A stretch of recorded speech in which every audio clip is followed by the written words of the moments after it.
1065, Darkness, Manipulation, and Fragment Firmament. Lucifer's eyes shone brightly as the image of Bai Zemin, whose appearance was like that of a true demon, was reflected in his pupils. As for Fire Sorrow, she looked at both leaders coldly. The wariness in her gaze was more than evident to anyone. But what neither Eternal Phoenix nor Long Tian had any way of knowing was that the wariness Fire Sorrow felt towards them was not born out of how powerful they both were, or the fact that they belonged to different factions from hers, but came from not knowing why they were here, and from knowing that many things would be different from today onwards. This time Long Tian didn't have time to respond to Lucifer's words, requesting to bet with him, as Bai Zemin's attack finally hit something.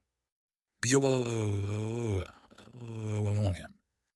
purple-colored flame spread forward from the blade of Bai Zemin's sword, covering both the neck and head, and flying further so that much of the sky was dyed purple. The temperature rose horribly, and as her face took on a faint purple glow from the light of the flames, Eternal Phoenix's eyes shone strangely as she gazed at the spreading purple flames. Long Tian watched as one of the surprisingly tough yellow heads slowly turned to ashes after being nearly split in two by the human's attack, and couldn't help but laugh out loud. Just behind the yellow head that had taken all the damage, the white head slowly began to glow as the beast's body moved back. "Lucifer, you came too.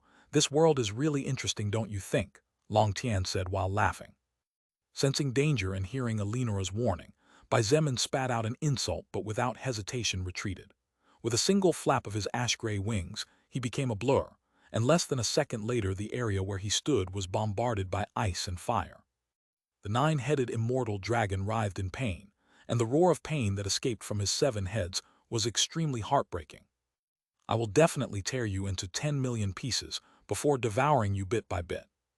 The movement speed of Bai Zemin was so fast that the 9-headed immortal dragon couldn't attack it, except when Bai Zemin took the initiation to attack. The problem was that the annoying human seemed to see the future and read his next moves. It wasn't as if his own attacks couldn't hurt him after all, and right now his back was half covered in flames and half encased in a thick layer of ice after failing to hit his target.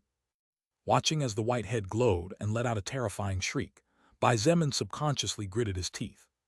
The entire body of the 9-headed immortal dragon was enveloped in a bright silver glow, and as if time was turning back, not only did the 2 destroyed heads quickly recover, but even the wounds on his entire body healed. Even so, the part frozen in ice had not yet been completely released, and some red flames still burned on the beast's back. Knowing that the power of the white head was not turning back time was certainly comforting, but seeing his efforts go down the drain in an instant was not a particularly pleasant feeling. Bai Zemin looked at his frozen left arm and snorted, "Child's trick." Bang! An intense purple glow exploded outward from his frozen arm. Bai Zemin directly spent 5,000 mana points, and in a jiffy, all the ice began to melt away. As the 9-headed immortal dragon recovered, and Bai Zemin took the opportunity to unfreeze his arm, the conversation between higher existences became more interesting with each passing second. "So, you mentioned something about a bet, didn't you?" Lucifer finally took his eyes off Bai Zemin and the large golden sword whose runes he recognized at a glance. Oh, Long Tian was genuinely surprised, but his surprise soon disappeared.